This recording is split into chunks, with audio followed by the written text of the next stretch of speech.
Natasha Brown is live in Fairmount with how local political analysts will be closely watching the debate tonight. Natasha.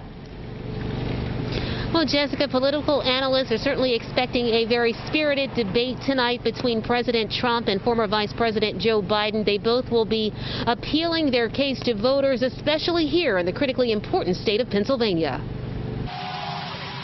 President Trump and former Vice President Joe Biden meet in Ohio for the first of 3 presidential debates, and political analysts are expecting many contentious exchanges. I would expect there to be fisticuffs, verbal fisticuffs.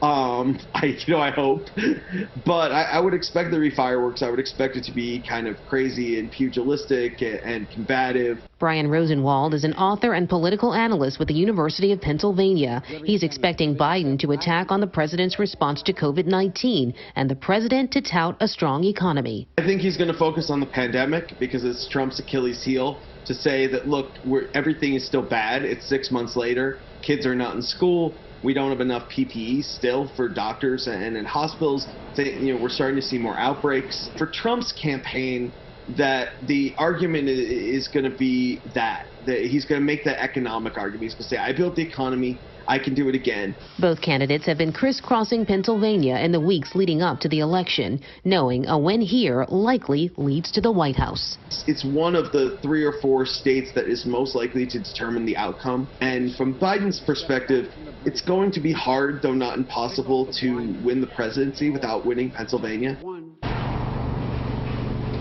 Well, political analysts are also telling us that they are certainly expecting the president and former Vice President Joe Biden to continue many more trips here to the state of Pennsylvania, especially here to the Philadelphia region and its suburbs in the weeks to come up until the election. Reporting live in Fairmount, Natasha Brown, CBS 3.